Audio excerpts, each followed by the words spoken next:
What if the next decision you make could change the entire trajectory of your life?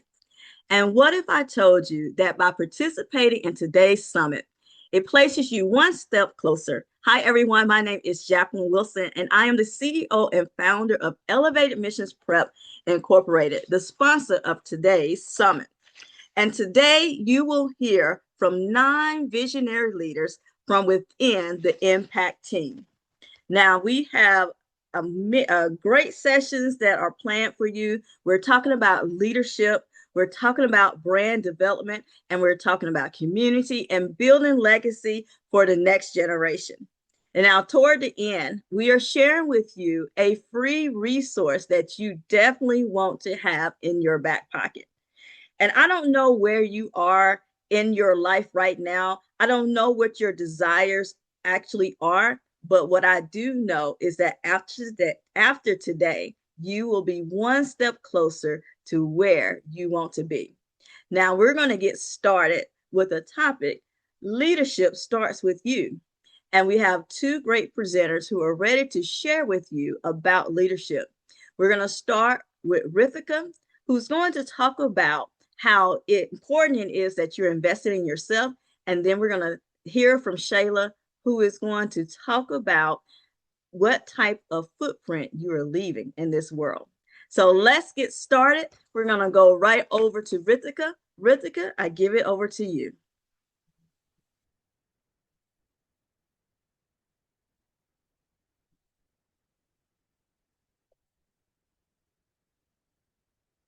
Welcome, everyone. My name is Rithika Pendirthi, and I'm a member of the Impact team and the co-lead for Get Heard Academy. Today, I will kick off by showing you how your greatest asset is you.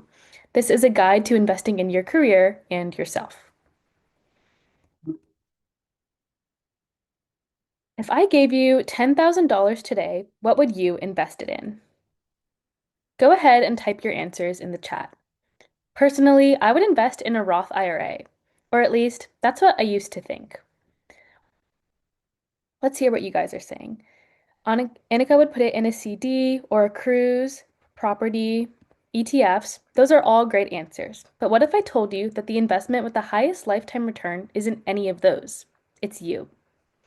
Imagine someone handed you $10,000 today. Most people would immediately think about investing it in the stock market, buying real estate, or even starting a business. Those are all great investments. But the truth is, the greatest investment you can make isn't in the market, it's in yourself. Every skill you learn, every relationship you build, and every opportunity you pursue increases your value, not just today, but for the rest of your life. Today, we're going to explore why professional development isn't just about getting a better job. It's one of the smartest financial decisions you'll ever make. Now, let's talk about human capital. What is human capital? Economists use the term human capital to describe the value of your abilities. Think about it this way. If someone invests money into a company, they expect it to grow. When you invest in yourself through learning, practicing, volunteering, networking, or developing leadership skills, you become more valuable over time. Our courses don't simply prepare you for an exam or one specific project. They increase your human capital. Now, let's talk about how professional development equals financial development. Sometimes we think professional development only means building a resume, but employers don't just hire degrees. They hire people who can communicate, solve problems, work with others, and adapt. Take a look at the skills on the slide. Communication, leadership, teamwork, time management, and networking are not skills that come naturally to everyone. But the good news is that these skills can be learned and practiced until they become habits. Once they are consistently in your life, they translate into valuable assets and achievements, such as better interviews, promotions, stronger performance, productivity, and new opportunities. Every one of these skills increases your earning potential because they make you more valuable to an organization. Let's talk about some small decisions. We usually hear about compound interest when we're talking about money. You invest a little today, and over time, your investment grows. Not just because of what you originally put in, but because your earnings begin earning more. The same idea applies to your skills. Every time you learn something new, you're investing in yourself. Maybe you take a public speaking class, learn Excel, improve your writing, or volunteer to lead a team. That one skill might help you stand out in an interview or give you the confidence to apply for an opportunity you wouldn't have considered before. That opportunity introduces you to new mentors, coworkers, and friends. Those relationships can lead to internships, leadership positions, or job recommendations. Each experience builds on the last, making the next opportunity even easier to reach. That's why success is rarely the result of one big moment or one lucky break. Instead, it's built through hundreds of small, intentional investments that compound over time. Just like money grows through compound interest, your knowledge, experience, and relationships grow through consistent effort. The earlier you start investing in yourself, the greater the return you'll see throughout your life and your career. Now, we're going to discuss one of my favorite economic concepts that easily translate into everyday life: opportunity cost. Does anyone want to take a stab at what opportunity cost means? Feel free to type it in the chat.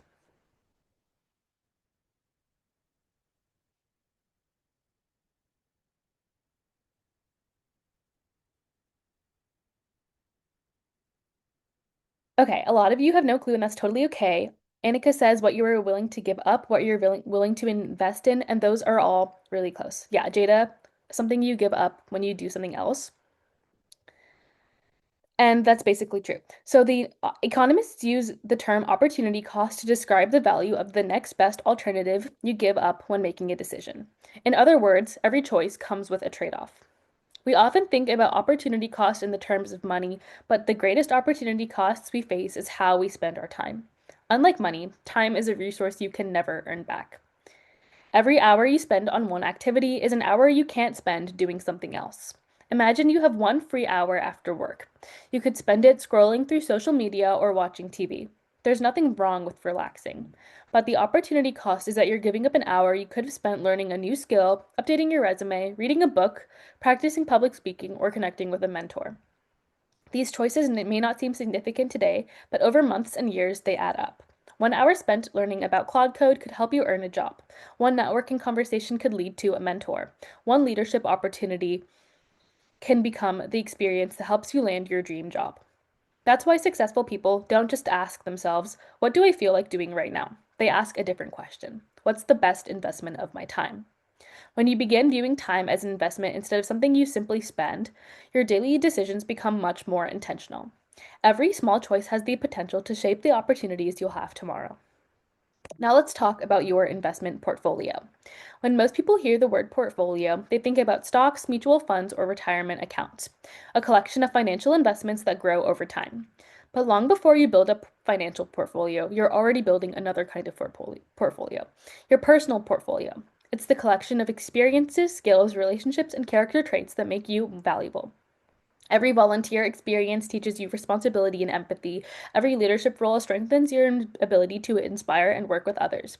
Every difficult conversation improves your communication and problem solving skills. Every book you read expands your knowledge and perspective. At the time, these experiences may not seem like major accomplishments. You might think it's just one event or it's only one leadership position. But just like adding one investment to a financial portfolio, every experience contributes to something much bigger.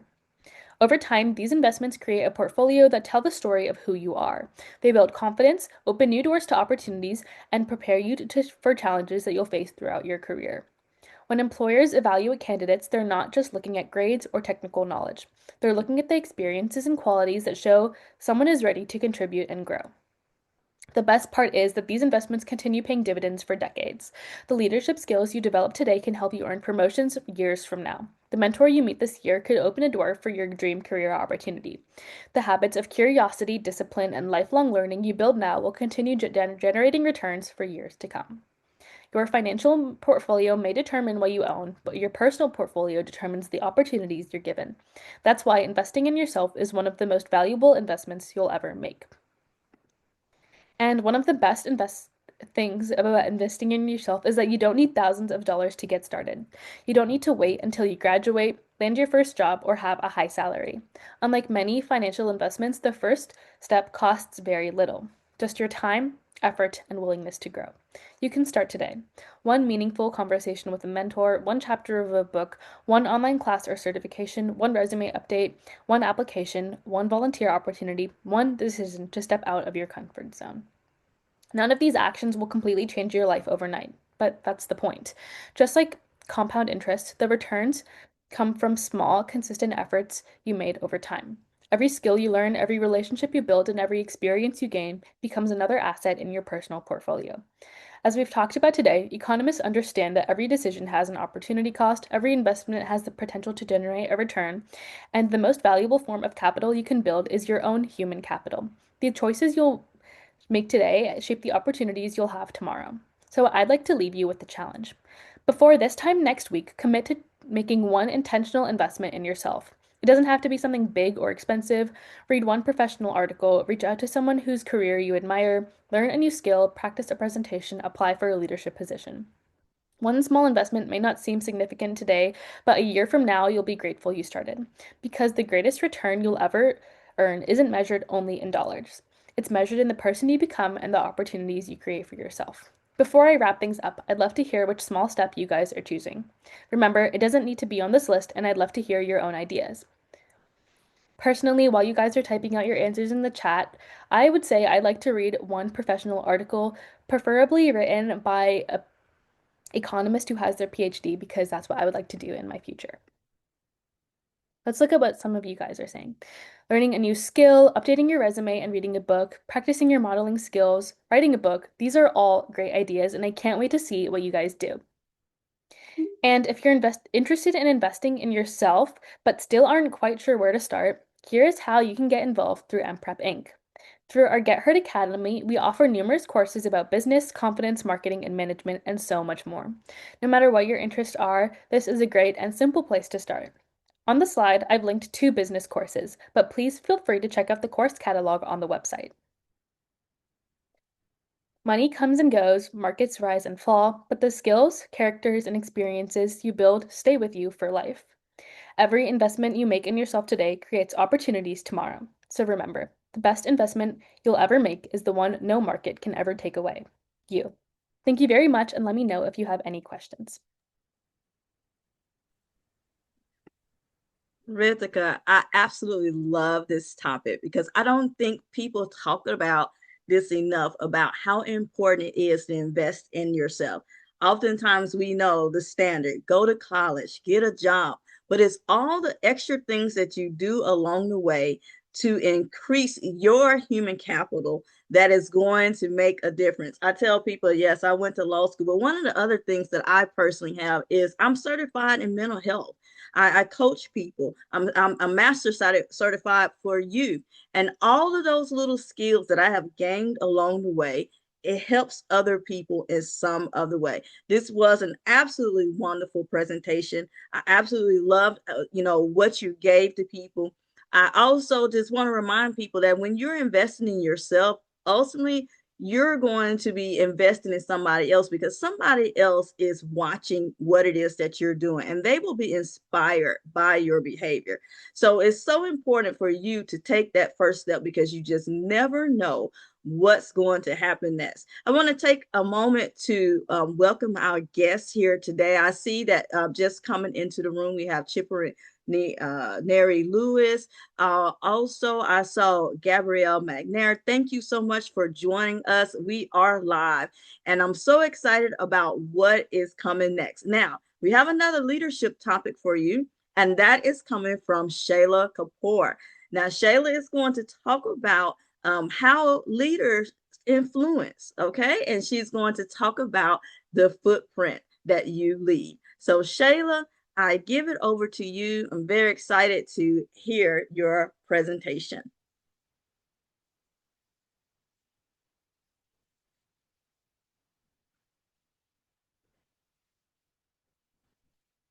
And while she sets that up, I just wanted to comment, let's see, on what people plan to do. Writing a book, that is something that we help people do here at Elevated Missions Prep as a part of our Get Heard division. Let's see, learning new skills. Like Ritika pointed out earlier, If you're interested in learning a new skill, especially in business, or if you want to grow personally, we have those options available to you. Now, Shayla, are we ready? Yes, hi everyone. So my name is Shayla and I was the team lead for the Impact team this summer. And today I'm going to be talking about how leadership defines your carbon footprint, a business presentation about how the choices you make impact everything around you. So I wanted to get us started off with a little icebreaker, and here's some answers in the chat about when you think of a leader, who comes to mind? This could be anyone, whether they have led technological change or have advocated for human rights or equality. So while you guys are answering, I'm just going to answer personally. Personally, I think of Martin Luther King Jr. as he was on the front lines fighting for equal rights amongst everyone, regardless of who you were. So I'm going to check out the chat. I love it. Gabrielle, your father, amazing. Blake McCoskey, my dad, Michelle Obama. These are all great answers. So MLK Jr. is a historical figure that we all know as one of the greatest leaders of all time. However, when we think about leadership in general, we need to understand why we need group leaders. So why are group leaders important? Leaders guide people through change. Leadership is not about ordering people around or creating a hierarchy. It is about guiding and educating others to establish a goal that is not only feasible for your team, but easy for the rest of the audience to comprehend. Change triggers a natural threat response in the brain and induces anxiety. So leaders are essential to balancing this emotional transition. Leaders set clear goals for the team, reducing uncertainty and fear. The second thing is that group leaders can unite diverse groups of people. All types of people can be passionate about the same issue, which is ultimately better for the team because now you have many different opinions and perspectives on the world, which also reduces groupthink. Lastly, leaders know how to resolve conflict and support your team's well-being, even in tough situations. Group leaders are there to mitigate conflict and ensure that people's mental health is checked in on frequently, making sure no one feels unheard or left behind. So, how can leaders get started on making a real impact, though? The 3 E's professional development model by Elevated Missions Prep Inc. is a framework that allows individuals to help encourage, educate, and equip themselves for their team. So, how do the 3 E's actually fuel leadership? It can be difficult to turn an idea into a real actionable plan.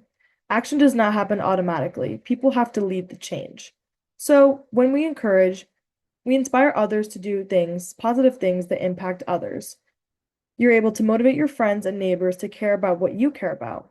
And when you understand the encourage framework, it becomes easier to not only pursue what you've been wanting to pursue, but encourage others and educate them about what is important, which leads me to my next point, educate.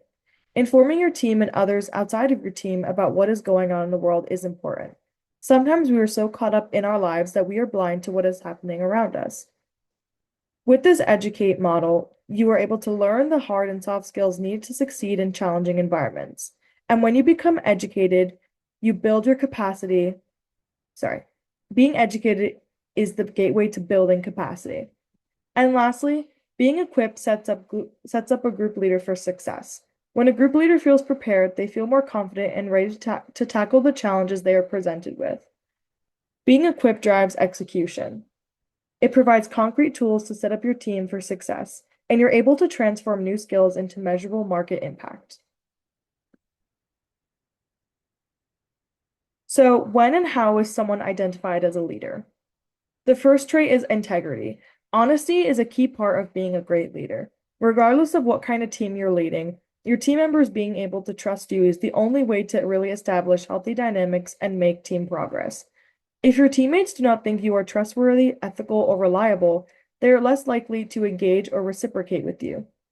All of MPrep Inc.'s divisions value integrity and all of these traits. The next trait is resilience and patience. I understand that these technically are 2 traits in one billet. However, I think they are so important as well. Leaders who truly want to lead change about a specific topic need to have resilience and patience. Things do not happen overnight. And if we give up immediately, then we are giving up on not only the problem at hand, but ourselves and our team. And lastly, leaders need to have high emotional intelligence. Leaders need to be able to handle uneasy emotions and uncomfortable situations. Conflict resolution is a huge part of working in a team, as no team works perfectly with zero disagreements or roadblocks. A leader with high emotional intelligence can also connect with their team on a personal level rather than being purely transactional and task-oriented. Like I said before, all of MPrep Inc.'s divisions embody these traits, promoting the next generation's leaders through change, empathy, and self-awareness. But true leadership is not granted by a title. It is earned every day through the emotional intelligence and integrity you bring to your team. So, as you can see, this is how you can show these leadership traits in these divisions. Elevated Missions Prepping has three main core divisions that drive its mission. In a way, all of these divisions are implementing ways to inspire leadership in young adults, families, and organizations. In the Get Heard division, MPrep Inc. helps individuals turn ideas into real products and services. Something that you've been wanting to do for a long time can now become a reality. Taking that next leap forward not only empowers you, but it can inspire others around you to do the same. The CWS division motivates people through guidance, through supportive environment, and consistent reflection. When we are guided, it is easier to identify what you are really passionate about. Lastly, the CCE division has personalized plans to help children grow their confidence and independence. Both of these traits are two of the most important characteristics that a leader can have. Next, I'm going to talk about how leaders can have a greater impact in what's going on with the world. So, several things are happening in the world right now, such as conflicts with national security, international conflicts, and environmental issues. We need to go beyond the borders of our companies and what they are leading. We need to take what the company is working towards and go the extra mile.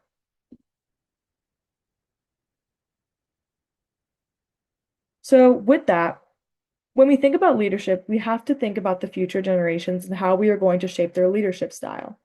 Leadership goes beyond the borders of just one or two societal issues. It stretches for miles. Everyday group leaders continue the fight for whatever they're passionate about. So here, I want to ask you, when you hear the words carbon footprint, how would you describe it? What characteristics come to mind? So here's some answers in the chat. And if you didn't know or don't have any guesses, that is totally okay. I will reveal the right definition of carbon footprint in just a second. Yes, I agree, Ritika and Sachin. It definitely is about reducing your negative impact you have on the environment and releasing less emissions. These are all great answers. So here is where I'll reveal the definition of carbon footprint. A carbon footprint is the total amount of greenhouse gas emissions, mainly carbon dioxide and methane, released into the atmosphere by a person, place, group, organization, or product. And then to follow up, I'll ask you this. Did you think that leadership and carbon footprint could be tied together? Again, there's no wrong answers. Because I didn't. I never linked carbon footprint and leadership together. I always thought reducing emissions was an individual battle, not something group leaders could influence or have any control over. In reality, it is the opposite.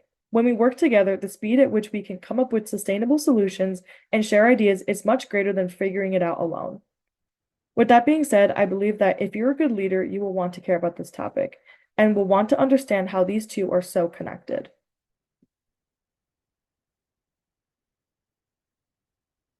So, sustainability starts with leadership.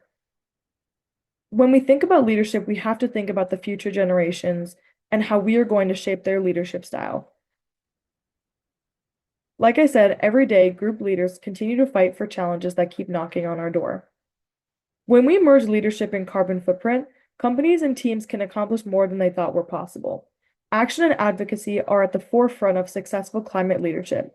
With these two adjectives, it becomes clear that top executives have the power to buy clean energy, influence company spending to choose more sustainable products, and develop strategies, rules, and goals for the company's future and their workforce. The climate crisis depends on leadership because fighting climate change is not something that can be done individually, like your carbon footprint. Climate leadership requires big choices, clear goals, and teamwork. We have the power to make a huge change when it comes to the environment, especially when it becomes clear to everyone that we all depend on a safe, habitable planet. Because there is no planet B. With that, I believe it is easier to bridge the gap between leadership and our carbon footprint than we think. These concepts are closely intertwined and we mustn't continue to separate them, as this will delay our progress on tackling climate issues. It is now or never. Next, I'm going to give everyone a few strategies on how you can minimize your carbon footprint in a realistic way. So, when it comes to thinking about carbon footprint, you may think that you have to make drastic changes to your lifestyle to reduce it. In reality, you can actually make small changes that are also meaningful. So, by doing these small changes, you are being a leader. Here are some small steps you can take. Turning off the lights when you leave a room is something that we all think we do but may not. A simple flick of a light switch can not only save you hundreds of dollars of electricity, but the planet hundreds of tons of emissions. The next is properly recycling your waste. It is easy for us to throw trash into the nearest bin, but if you hold on to it a little longer, you can prevent that plastic cup or straw from ending up in a landfill that will sit for over 1,000 years. And lastly, switching to energy-saving LED bulbs from older incandescent models is not for your home. They draw up to 85% less energy. With that, I'm going to transition into what MPrep Inc. has done. So these are some of the initiatives that the company has taken to reduce their carbon footprint. The first thing is that they reduce travel amongst employees and clients. Clients typically work from home, and with employees and clients traveling less, it is reducing emissions in the long run. The second thing is that they are transitioning to be a paperless company for the most part. With this, they're creating less waste and ultimately reducing their emissions. And lastly, they encourage people to buy instead of physical copies, as it is more sustainable to read something online than to buy a physical book each time. With these little tricks you can use will enhance your leadership and, like I said, automatically make you a leader.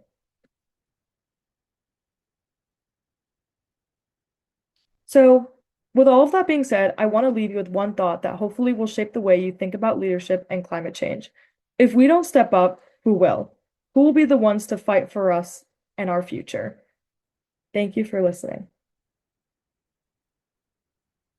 Shayla, such a wonderful presentation, and I love how you end it. Let's grow together, because it takes all of us together to make a difference, but it can simply start with you. And again, this is about how you are influencing the people who are watching you.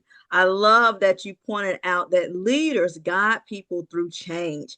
And I love that you pointed out good leaders have integrity, they are resilient, they are emotionally intelligent. And again, small changes make a difference. Wonderful presentation. We are hearing from people live. Elizabeth talked about the last presentation was a great presentation as well. And she talks about one of the things that she wanted to do was be able to memorize a speech. So everything that we're hearing today is going to influence our next level. Now, we're done with our leadership topic. We're getting ready to move on to our next group, and they're going to be talking about brand development. Now, Rafi, Sachit, and Jada are going to come to you talking about designing for success, talking about AI, and how you are thinking about your brand ethics. I'm going to ask Rafi to come on up to prepare for his presentation. But before, he actually gets started, think about these topics. How are you developing your brand? How are you actually helping people with what it is that you're doing? Now I give it over to Rafi. Rafi? Thank you so much, Miss Wilson. Hi, everyone. My name is Rafi Karakuzian, and I'd like to begin by asking you a simple question. Have you ever bought something simply because it looked better than the other option? Drop your answer in the chat box below. Personally, I have. One time, I bought a $20 bottle of water because it was advertised as ice water, yet it tasted as the exact same water I would get from somewhere such as Trader Joe's or maybe even Ralph's. I'm seeing a lot of answers. Yes, yes, many times, definitely.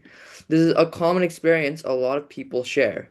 So maybe it was a pair of shoes, a new phone, or like me, something as simple as a bottle of water. Even when two products are almost identical, people often choose one over the other because of its appearance or the feeling it creates. And now today, I'll be talking about the psychology of consumer influence, specifically on how color and physical cues affect purchasing decisions. Uh, Businesses spend billions of dollars researching consumer behavior because they know that buying decisions are influenced by much more than price or quality. The colors we see, the layout of a store, the music we hear, and even the scent within the air can all shape how we feel and what we decide to buy. By the end of this presentation, you'll understand how companies use these psychological principles to influence consumers and why these techniques are so important for you. Now, why psychology matters. People don't just buy products, buy experiences. Many people believe they carefully think through every purchase they make. In reality, research shows that much of our decision making happens automatically. Instead of analyzing every option in detail, our brain relies on quick judgment based on previous experiences, emotion, and visual cues. This is why businesses focus so much on creating positive customer experiences. They're not just selling products, they're selling feeling, trust, convenience, and identity. For example, if someone buys an Apple product, they're not only paying for the technology inside. Apple has a built brand around simplicity, innovation, and their premium quality. Now, all of these emotions become part of the product itself and often influence purchasing decisions just as much as the technical features do. So, understanding consumer psychology helps businesses connect with customers on a deeper level and build lasting relationships instead of simply competing on price. Now, let's speak on the color of psychology. One of the strongest tools a businesses use is color. Our brain processes color almost instantly, and different colors naturally create different emotional responses. For example, red is associated with excitement, urgency, and energy. That's why it's commonly used for clearance sales in many fast food restaurants, such as a big one, McDonald's. Blue. It communicates trust, reliability, and professionalism, making it a popular choice for companies such as banks, healthcare organizations, and technology companies. On the front of our website, we use blue to show that we're reliable, trustworthy, and secure as we promise you success for not only you, but your business, your products, and what you plan to do with your future. Now, green, it's often connected with nature, health, and sustainability, so it's frequently used by companies selling organic or environmentally friendly products. Black represents luxury, elegance, and sophistication, while white creates feelings of cleanliness, simplicity, and minimalism. Now, although color meanings can vary between cultures, businesses carefully choose colors to support the image that they want their customers to associate with their brand. Often, customers recognize a company's colors before they recognize the logo itself, which is why at Elevated Emissions Prep Inc., we primarily use blue and white, which represent how we make our service trustworthy, reliable, and simple for you to use. Now, it's not only the colors that affect what people buy, but the physical environment as well. Color is only one part of the customer experience. The physical environment also plays a major role in influencing purchasing decisions. When customers enter a store, they immediately notice a few things: lighting, music, temperature, cleanliness, the layout, and the overall atmosphere. Luxury retailers, for example, may use softer lighting, wider aisles, elegant displays, and slower music to create a calm environment where customers feel comfortable spending more time and often more money as well. In contrast, discount retailers may use brighter lighting, crowded displays, faster paced environments to encourage customers to move quickly while seeing as many products as possible. These choices may seem small, but together it shapes how the customer feels. The more comfortable and engaged shoppers are, the more likely they are to make a purchase. Businesses understand that shopping isn't just an experience, not just a transaction. Now, I've set up a few examples for everyone watching to participate in. Here are two different stores. One is a discount store on the left, and then the other one on the right is a retail store. Now, I want to ask, what do you see physically that make both environments different? And how does it make you feel? Feel free to leave your answers in the chat box below. For me personally, I noticed that the image on the left with the discount store may seem more crowded, with there being various large lighting fixtures above, and I almost feel like I'm in a rush to get something. While with the luxury store, I see a much more open, much more comfortable display, making me feel like that I have a lot more time, which will allow me to browse more throughout the choices. Now let's see the chat. Someone says the discount store seems restless. Shayla says the one on the left has more colors and more things in it. One is more cluttered and the other one is clean. One is more cluttered, the other is clean. The other store is calming. The bottom right looks a lot more elegant. Plus, the purple and green furniture look pretty eye-catching. I like how you pointed that out. Now here are some notes which I've put up to use to compare the two. So as we can see here, luxury stores may use more spacious layout, quieter music, softer lighting, and minimal displays to create a sense of comfort and safety, allowing shoppers to experience more. While these discount stores may use bright lighting, larger displays, and more crowded layouts to create the sense of urgency and this feeling of discount. Now, though the layout is crucial to sales, some of the most powerful tools aren't always visible, or sometimes they might not be in the store itself, which will take me on to my next slide, the power of scent and packaging. When it comes to selling, some of the most powerful tools are the scent and the packaging which is on the product. First, let's discuss scent. Our sense of smell is unique because it directly is connected to parts of the brain responsible for memory and emotion. This means that certain scents can create emotional responses without us even realizing it. For example, grocery stores release the smell of freshly baked bread throughout the store because it creates feelings of comfort and freshness. Hotels may use a signature scent in their lobbies so that guests associate that fragrance with a positive experience.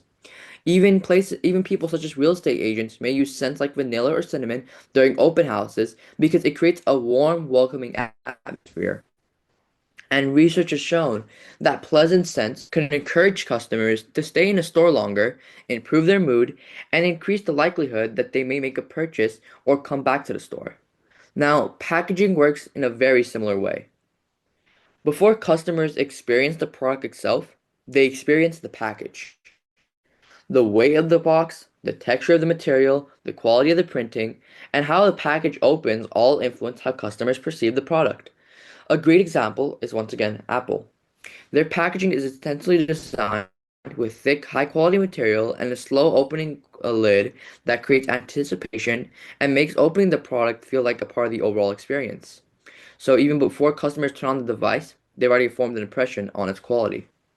This shows that businesses aren't only selling the products themselves, but they're designing experiences from the very first interaction. At EM Prep Inc., we package our products truthfully and with honesty, giving off the same sense of luxury that you'll receive by joining one of the various clubs, such as our Diamond Club. Products aren't only for virtual businesses, though, but for physical ones as well, which is why every aspect matters, including something I want to get a little bit deeper into, which is the layout of your store. So going back to store layouts, there are various other factors for why stores may be set to how they are. Have you ever noticed that items such as milk, eggs, and bread are usually located at the back of a store? This isn't an accident. By placing necessities and everyday purchases farther away, stores encourage customers to walk through multiple aisles before reaching the items they originally planned to buy. Along the way, customers may see various different additional products, increasing their chance to discover something they may like. Another example is IKEA. Instead of allowing customers to just wander freely, there is an arrow at the bottom which carefully designs and guides shoppers through a path which will show fully furnished rooms and complete home setups.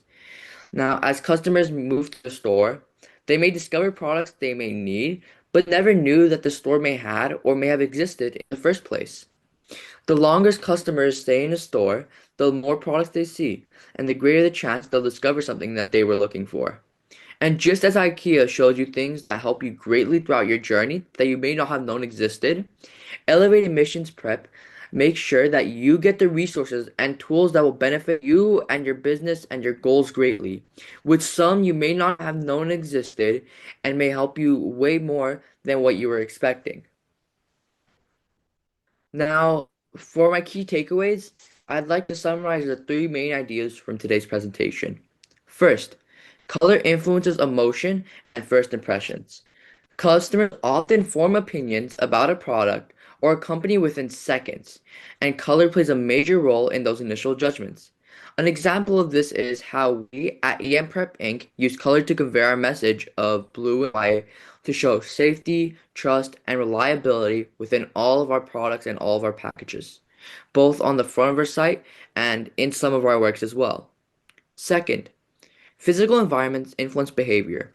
If you own a physical business, lighting, music, scent, packaging, and the store layout all affect how customers feel and how likely they are to make a purchase. In our diamond package, we create an environment not only to help support and promote your products, but also to give you the luxury experience to go along with it, ensuring that you will see great result with all your products, all while receiving that luxury, comfortable experience that comes with the diamond package. Finally, the most successful businesses use psychology responsibly. Rather than manipulating customers, they create positive experiences that build trust and strengthen relationships.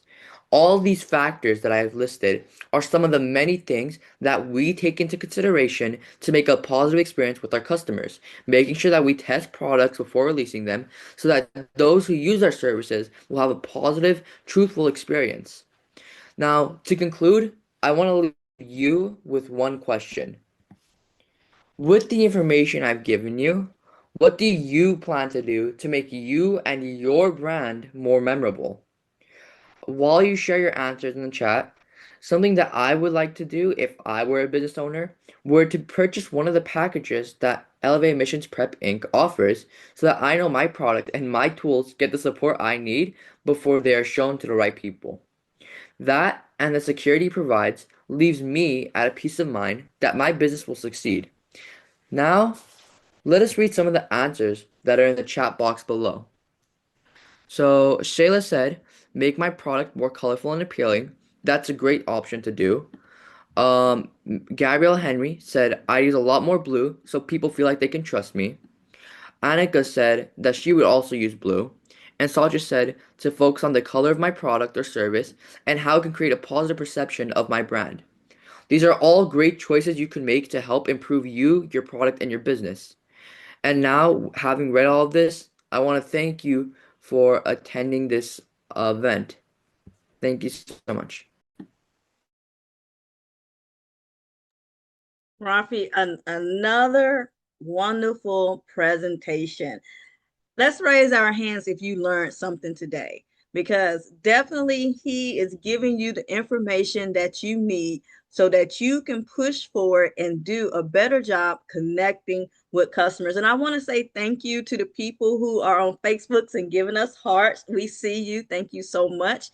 Now, our next topic is still talking about branding and how you can better connect with people. We're going to ask Sasha to come up because we're talking about AI, something that is prominent right now in business as well as other areas of our lives. So I'm going to give it away to Sasha. Sasha?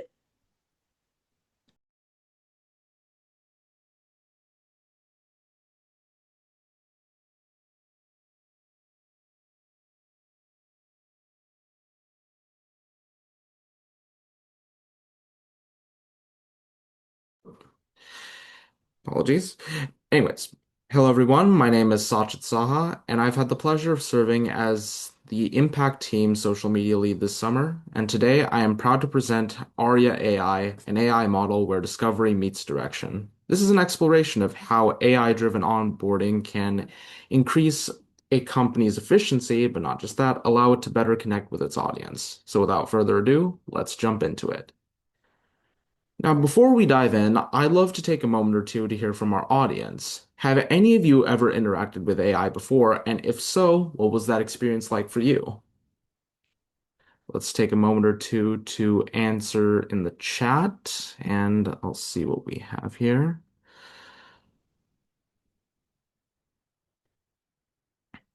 All right, all right. So I see a lot of answers trickling in. So Rafi says, I have. It was a great experience for me as it helped me learn and understand new topics. Yes, I can relate to that. Gabrielle said, yes, almost every day. It really helps with me and my everyday things. Annika likes Claude. Good. It was kind of scary how much it knows. Shayla, yeah, I agree. I agree. I can attest to that as well as several of my friends. Yeah, so as we can see, we have had, and Rithika said, yes, it's helpful to get ideas. I can most certainly agree that it's helpful to get ideas, but when used correctly, it can also do so much more than that, as we'll see in a bit. So, moving on. So, at Elevated Missions Prep Inc., a lot of our clients arrive with big picture goals on what they want to achieve, whether it's writing a book, starting a business from the ground up, or just uncovering a new path to success with their business, whether that's starting a new product line or just simply finding new educational resources for their children that are more accessible. Indeed, with so many goals, it's very imperative that they find the right path that's specifically tailored to them and their needs. But with such big picture goals, it can be a little overwhelming to understand where it is to start. Luckily, Aria AI can help with that fact through its personalized interface, taking the time to understand the consumer or the client and all their needs and wants, and giving them a dedicated list of resources and services that they can use to fulfill their goals and accomplishments. And doing so, they not only help consumers find the right fit, but it also brings nuance to the onboarding process through personalized goal-based assistance. And as we'll see in a bit, it's a structured flow that gives the consumer a dedicated roadmap to where it is they want to go. So moving on, um, apologies for the technical interruptions here. So as you can see, the okay, apologies for the technical. Come on. Okay, come on, dude. Mistake here. All right, so apologies for the technical interruptions there, but anyway, so you may be wondering how our AI system can work. How it works is that first, greeter users are greeted with this video that gets to know them and their goals and explains what it is they're going to do. And I will be playing this video right now. We're truly grateful for the time you're taking to engage with our organization. As a token of our appreciation, we'd like to offer you the opportunity to receive an experience that's thoughtfully tailored to your needs as an individual. Whether you're an organization, business owner, parent, or simply someone seeking additional support, your personalized journey begins here with this short 10-question quiz designed to assess your current needs and how our organization can best support you as you work toward your goals. Yes, so as the AI generated avatar of myself said, what this does is takes the time to understand the client's needs and wants. So how it does this, after that short introduction, they ask a focused set of queries about their goals, like what their goals are, what they hope to achieve, what specific support they're looking for, etc. And depending on the responses that the end user gives, adaptive follow-ups are given through this sort of short video that deepen the understanding of the user's end goals and objectives. And after some back and forth conversation and getting as much context as possible from the end user about them and their goals and what they're looking to achieve, the software ends by asking, well, not asking, the software ends by giving a short video giving personalized direction toward the most appropriate services for or custom offering. And as we'll see later, this can be a combination of a lot of services from our company or specifically just one, depending on how much the user wants to be engaged and what it is they're specifically looking for. And in so doing, there are several impacts the client can see. They can have greater clarity with their goals since they are allowed an interface where they can freely share their goals, what they're looking to achieve, and all that. And from the advice that's given from the chatbot itself. They're given customized support that's tailored to them and their needs specifically. And with a customized roadmap to their success, they're provided stronger assurance with achieving their goals. I will now turn it over to what our company has done so far to plant the seeds for the development of this model at a later date. So, you're seeing right now is a list of prototype questions, and to see an example or prototype intake question flow, please feel free to scan the QR code you see on screen. And as stated in the previous slide, these questions serve as the foundational intake to understand the client's needs and goals, i.e., the questions that ask for their goals, what they're looking to achieve, how they hope to engage, to the extent to which they engage, and so on. And that's the foundational intake that the model uses to then synthesize before providing adaptive follow-ups to what it is the consumer is looking for, depending on the answers they give. This sort of system also offers structured question flow that guides users to share their goals clearly and naturally, providing as much context as they please to make their goals clear and what it is they're exactly looking for. And finally, this model provides a prototype framework built to evolve into a fully conversational video-based intake experience where the AI not only gives the introduction but provides adaptive follow-ups to the end user when they give answers that may diverge from what it is are looking for. Because as of right now, our organization has questions with dedicated answers, but our clients and end users may have different goals in mind, and that's fine. And we would like to honor that by adapting these follow-ups and giving them specifically tailored roadmaps toward their goals. We now come to our company clubs and packages, and these are the main services and resources that our chatbot is designed to give from. So, for example, the clubs we have, which you see on the right of the screen, provide a dedicated set of communities that the end user can bounce off of depending on the change they're hoping to make. So, for instance, the Hope Circle is a group of community leaders designed to ignite change and work toward a brighter future through networking sessions and all that. And none of these clubs are in any way exclusive. For individuals with a more entrepreneurial mindset or ready to accelerate their growth and turn ambition to results, anyone can do that in the Six Figures Club and the Millionaires and Billionaires Club. It's all contingent on the mindset and how much these people are willing to engage. And something our chatbot can do is get the information and dig into the mindset of our end user, understand what makes them tick, before providing a curated list of services, sessions, and resources from these clubs that can help them on their goals. And on the other side of that token, we also have packages which are a dedicated sort of sandwich of these resources and services that the consumer can use to help them on their goals, depending on how much they would like to be engaged. And from top to bottom, we have this in a pyramid from bronze to diamond, where we have all the exclusive services. But again, none of these are exclusive to anyone. It's just about the mindset you bring to the table. And again, something that makes our chatbot useful is that it understands what makes the end consumer tick before providing a list of services from clubs or packages, or even a combination of services from both sources, depending on what it is the consumer is specifically looking for and how they hope to make a difference. We now come to potential implementations of this model now that we have understood the pieces of how it can work.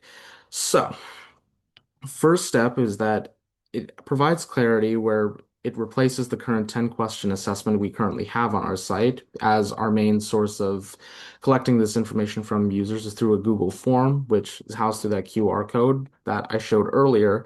But something to make this process more efficient is that Aria AI, through its personalized interface, can replace that 10 question assistant, where it provides the personalized support and more structured guidance. Well, not structured, but like more personalized guidance on understanding the user as if they're actually talking to a real person. And it also provides curated mixes of divisions, clubs, packages, and customized services, depending on what it is the end user shares. Another implementation that we were thinking is that we have three different divisions in our company: the CCE division, the CWS division, and the Get Heard division, which are all designed for different goals that consumers have. And something we can do here is provide division-specific AI models for each of these departments that ask tailored questions about these departments, what it is the consumer is looking for, what they're hoping to gain, and recommend personalized services from those departments to provide a list of curated services that they can then use to fulfill the goals, however that may look like. And finally, it's a unified conversational ecosystem that we're hoping to develop where the AI chatbot can serve as a website chatbot style intake, similar to the website chatbots you see on many websites, that when they first land on our landing page, they can interact in real time and then be directed to a service from there. And from this, we hope to not only make the process of helping clients, of not only making our services more efficient, but also allowing the clients to reach their goals faster and make the difference that they desire in a more efficient manner. Now, we understand that we've talked a lot about how this can benefit clients, but how about other businesses? Well, I'm glad you asked. So, for strategic values, here's what we have. We have operational efficiency, as throughout this presentation, we've talked about how this sort of model can automate the data intake process by reducing staff workload who know how to have to do this sort of process by hand, which can take a long time and sucks up a lot of time they can make for other things, whether it's product development, brand development, making decisions. And going off of that, we come to the point of consistent data-driven recommendations where there are faster, clear decision-making process for organizations and their teams as they have concrete data to work with from personalized AI. And from that, they can make decisions on, oh, based on this amount of data and what the consumer is looking for, we can provide X service, or oh, we can modify this existing service to see what else we can offer to help the consumer reach their end goal here, and so on. And lastly, there's enhanced brand professionalism with a model like this, as a unified AI experience not only makes the consumers, more trustworthy of the site over time, as I understand that AI can be very scary and there's a lot of talk surrounding that. But the more consistently that the AI is able to prove its worth in providing accurate data to both the company and the company making those informed decisions from the data, the AI will eventually gain more trust, which means more organizational engagement for the business entity over time. I would now like to take a moment and pause and ask the next question here on you all and get your opinions. If you had an AI guide helping you choose the right service or program, what would you want it to understand about you first? Let's take a moment or two to type up your answers in the chat.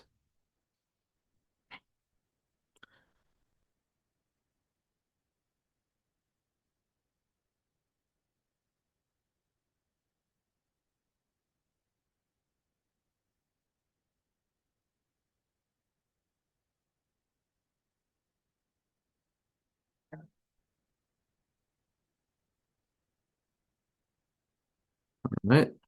All right, like what I'm seeing. I wanted to understand my learning style, Shayla. Yep, that's great. Annika says, same here, learning style is key. Okay. Our under Rafi said I would want it to understand my goals and what I want to see in my work. That's great. So essentially how you would want to learn, your learning process, and understanding your goals in greater detail. We're glad you mentioned that because that actually leads to the next point behind the chatbot's development. And it was definitely a lot of platform selection, let me tell you. So all right. Your journey of Hello, Okay. and welcome to Unlock Imprep. your I'm potential. Ari. We're truly grateful for Okay. the time you're taking to I'm good. engage with our organization. As a token of our appreciation, we'd like to offer you the opportunity to receive an experience that's thoughtfully tailored to your needs as an individual. Whether you're an organization, business owner, parent, or simply someone seeking additional support, your personalized journey begins here with a short 10-question assessment designed to identify your current needs and determine how our organization can best support you as you work toward your goals. If you're ready to take that next step of your journey, let's get started. As you can see, we have three different platforms here where we've compared AI video tools, testing the realism, reliability, and overall fit for companies. So the three sites you see here from left to right are Lie.io, Keyvex, and HeyGen. And what we were trying to test wasn't just realism, reliability, and overall fit, but we understand that there is a lot of controversy surrounding AI, and we wanted to make sure we provided the platform that provided the best realism and overall fit for the company, but also we evaluated things like hand gestures, avatar appearance, and the amount of customization that can be offered with a site like this. And we ultimately decided on Hey Gen, as judging by the AI video you saw of myself earlier in the presentation, it actually came from that site, not only because it allowed me to create a customized avatar of myself, but it also felt the most natural to me. But judging by everything we've seen here, I'll play all three of these videos and take some time to understand which of these three you guys found the most human to you, as we all have different preferences in what we're looking for with a model like this. But no matter the platform, what we're trying to do is create a humanized experience that can connect with the consumer on a deeper level and to simulate the human experience as much as possible with these videos so that there is increased trust with the sort of model over time. So, without further ado, let's play these videos. Hello, and welcome to MPrep Inc.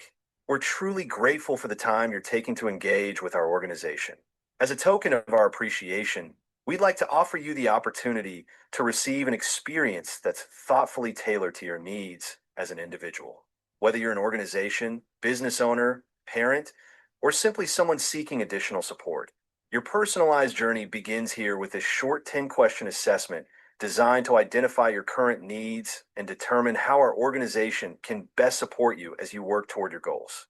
If you're ready to take that next step of your journey, let's get started. Excellent. Moving on to KeyVex. Your journey of transformation begins here. Unlock your potential. Embrace your next chapter. You are the hero.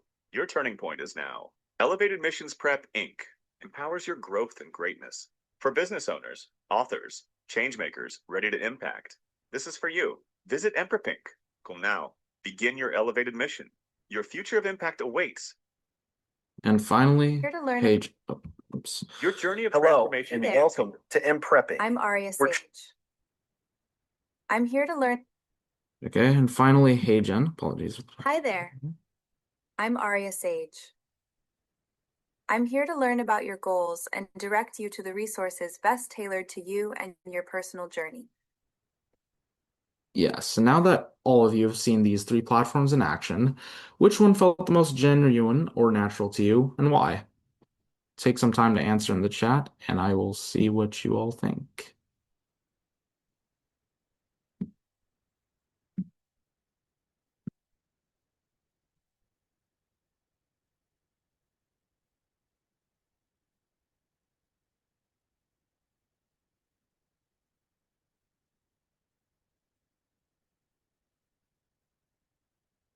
First and last, because you can see more of their body. Okay.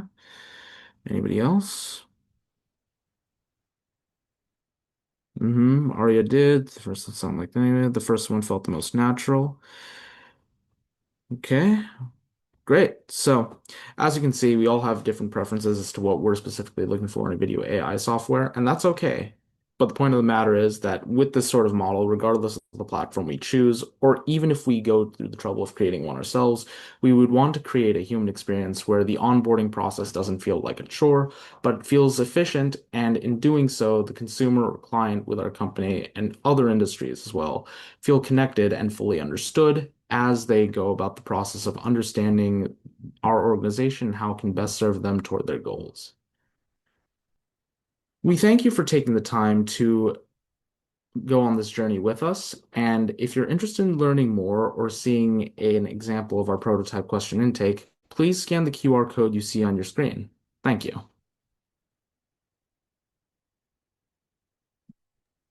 Thank you so much, Sachit, for your presentation. I think it's important to remember that there are tools available to us that will help us push our business forward. And utilizing AI and customer service is one of the things that you can choose to do, especially if you choose to use it responsibly. It is so important that we are still making those connections to people. And this is an opportunity to be able to better understand people. Now, one of the things that I love that was in the chat box was multiple people said that they would be interested in AI helping the business better understand their learning style. And I think that is so important because in the work that we do, one of the things that we have learned is that when you understand somebody's learning style, obviously you have an opportunity to better connect with them. And so the more we get to know about our customers, our clients, the better that we can serve them. Now, we're going to go to our final presentation within this group, and it is going to come from Jada. And we're talking about branding and ethics. So, Jada, I'm putting it over to you.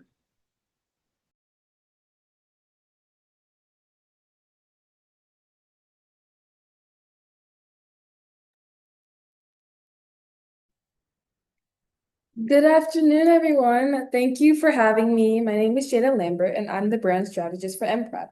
And today I want to talk about something that touches every single brand in this room, trust. The title of this presentation is Consumer First, Rethinking Brand Ethics. My goal over the next few minutes is to make the case that ethical branding is the future of how consumers decide who they trust with their money, their data, and their loyalty. Let's start off talking about brand washing. Brand washing is a type of deceptive marketing practice. It means either using psychological or subconscious methods to influence buyers or faking social and ethical values to win customer trust. Where have you seen brand washing in your daily life? For me, I've seen brand washing often in fast fashion, in which they launch what they claim is a limited edition eco-friendly line, but they still keep the same wasteful packaging.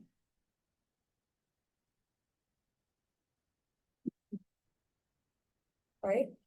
Sachet says that one of his friends got scammed by a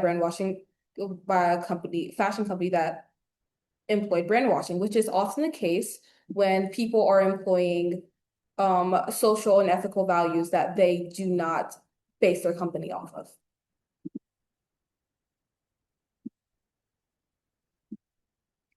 Okay, so let's start with the problem. Customer trust in brands is declining. 3 things are driving it. First, deceptive practices, false advertising, hidden fees, shrinkflation. Small mismatches between what a brand promises and what a consumer actually experiences, repeated often enough, adds up to real damage. Second, AI overload. As more brands lean on automated tools for content and customer service, consumers are noticing and feeling ignored or undervalued when a real answer to a real problem is nowhere to be found. And third, there's brand washing, the psychological tactics brands use to bypass rational thought altogether. Fear marketing, value washing, where a brand claims to support a cause but doesn't act on it, and an artificial scarcity designed to make a high price feel like status. Here's why this matters right now. Ethical branding has become a competitive differentiator. It builds deep trust, it fosters real loyalty, and it shifts the conversation from what a company sells to why and how it sells it.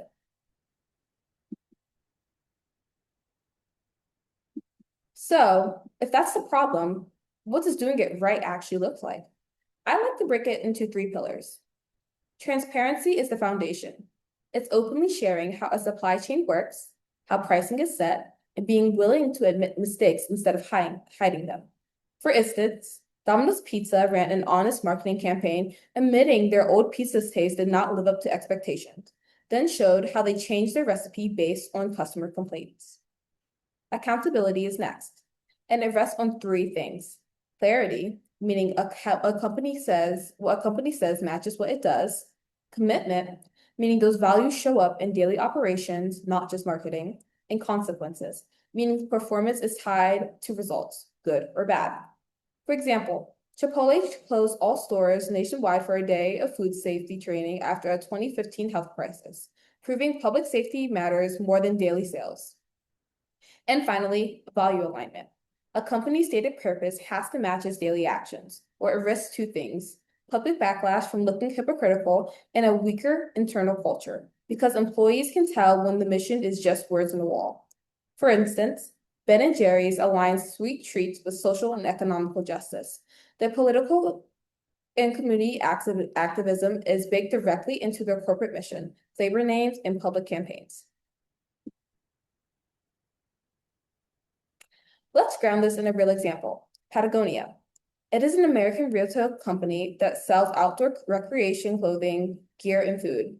In 2022, founder Yvon Chouinard did something almost no other company has done. He transferred ownership of the entire company to a trust and a nonprofit, directing all profits not reinvested in the business toward fighting climate change. Why did this work? And why didn't it come across as a stunt? Because it was consistent. Patagonia had been building this identity for decades, going all the way back to campaigns like Don't Buy This Jacket. This wasn't a pivot, it was a continuation. And the business result speaks for itself. Patagonia has one of the most loyal customer bases in retail. Their customers are willing to pay a premium specifically because they trust the brand's ethics. That's the return on investment for getting this right. Let's do another exercise. See if you can match the term to the picture. I'll give you a couple seconds to think.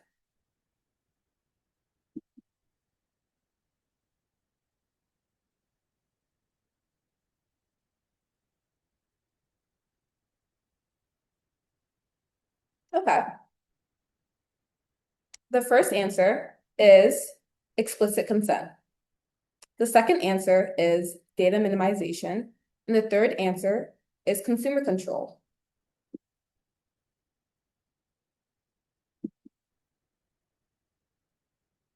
What are your thoughts on these pictures and terms? Have you seen these themes when looking for reliable businesses to invest in?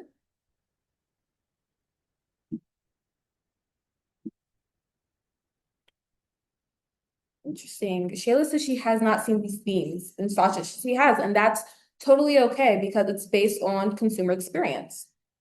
For me, I see specifically explicit consent and when we sign a form or confirm an email after all terms and conditions are explained to us.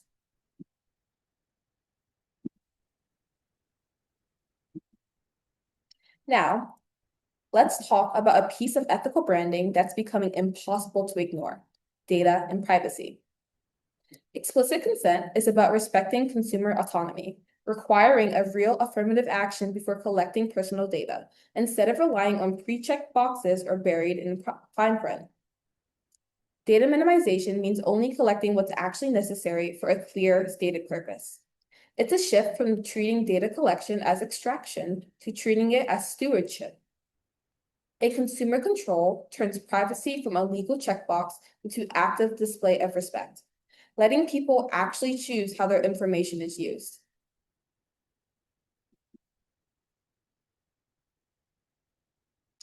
So how does a brand actually put this into practice? I'd point to 3 concrete actions. Conduct regular audits. Define your core values, then actually audit your messaging, your supply chain, and how stakeholders perceive you against these values. This is how you catch a gap before your customers do. Reject impact washing. Every claim needs to be backed by verifiable proof. And critically, be willing to admit imperfections. A brand that can say, we're not perfect yet, but here's what we're doing, builds more trust than one that claims to have it all figured out. Finally, use authentic imagery. Replace stock photos and AI-generated visuals with real, honest depictions of your people and your process, without leaning on stereotypes or tokenism to do it.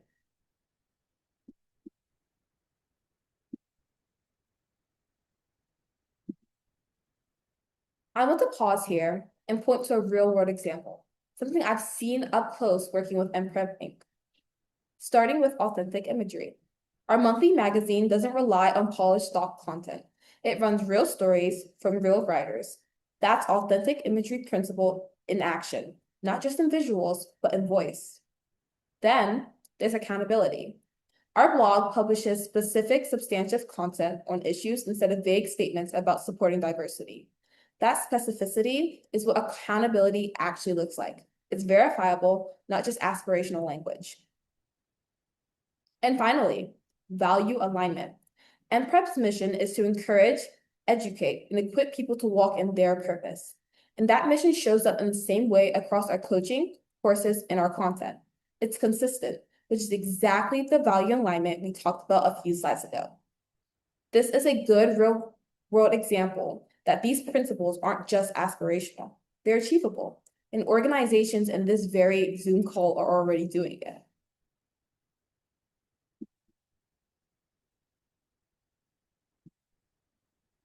I want to leave you with this.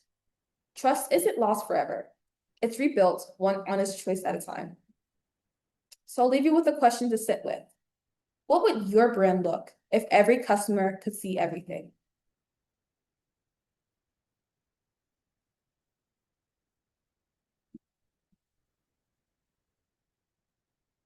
Thank you so much for your time and attention. Again, I'm Jada Lambert, and this has been Consumer First Rethinking Brand Ethics. Wonderful presentation, Jada. I agree with Gabrielle. Great job. A few things that came to mind as I want to re-emphasize that she said is why a company does something, it truly matters. And trust drives whether people will actually choose to interact with you. And one of the things I think is so important about this presentation is we are actually receiving the information that you need so that you can make more informed decisions. So again, wonderful job, Jada. Wonderful job to the first two groups. Remember, we talked about leadership starts with you, and we just finished talking about brand development. All of these things are overlapping and helping us make more informed decisions. Now we're going to take a quick 5-minute break right here. And when we come back, we're going to talk about the power of community. And we're going to hear from Esther and Joshua. Esther is going to talk about the power of networking, and Joshua will be talking about the power of collaborating with other people within your workplace and how it matters. And so, Esther, you can actually put your presentation up, and then let's take about 5 minutes, and then we'll come back and continue with our presentations.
One of the questions that I asked during this break is, what is one of the things that you have learned during this presentation so far? And I love what Shayla has shared with us. She said the importance of investing in yourself and why trust is so important in marketing. And she's absolutely right. We've talked about so many different subject matters today that if you there is no way that you can walk away from this presentation without taking a powerful piece of information and being able to implement it in your life. Gabrielle put in the chat that she learned about the power of color in business.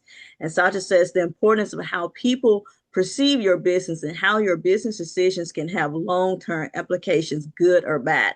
I think it's so important in today's world that we really do talk about these types of topics and how it is affecting the people that we desire to work with.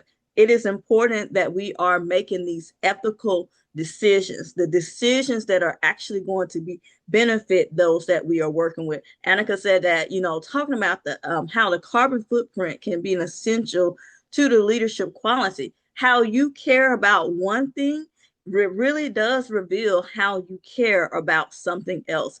All of these things are important. Ricky says the power of color, leadership, and AI in business, being able to use the right tools. Again, this is going back to how are we connecting with the people that we are truly wanting to serve. And here at Elevated Missions Prep Incorporated, our goal is to serve those who are wanting to provide empowering messages to the world. And then also, once they are providing those empowering messages, we're looking at how they are affecting people. One of the examples that I just continue to stand out to me with the work that we do, because one of the things we do is we help people publish books. And we had a beta reading of a particular book. And I remember the mother in the reading that was part of the customer test subjects that we utilized to learn whether or not this was something that was really connecting with people. And one of the things that she said in that beta reading as she cried was, I finally have something that I can use to help explain to people about what it is that is happening in my family's life. And that has always stayed with me. So the things that we are doing as businesses, it really and truly matters. Our time is up for our break, and now we're excited to hear from Esther about the power of networking. And after Esther, we will hear from Joshua. Esther, I give it over to you. Thank you so much. Hello, my name is Esther Shimwe, and I'm going to be talking about the power of networking because I believe people are your greatest resource, more than any knowledge or experiences alone. So,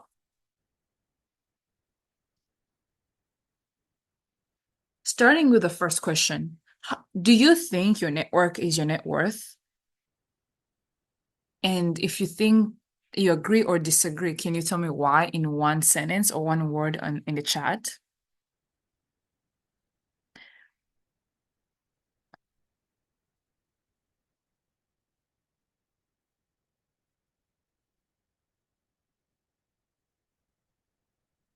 Yeah, depending on who you know and the places that can get you in, connections can help you in your career. Yes, who you're surrounding yourself with, what makes you up. Thank you so much. Yeah. Thank you, Rithika, Suchadi, Gabrielle. Thank you all so much for participating. But yeah, I agree. Me too. I think our network is our net worth. So how are people your greatest resource? I think and I believe that you can pursue and find knowledge anywhere. This day and age, we have Google. If you have Wi-Fi, literally, if you have computer or phone, you can learn a lot.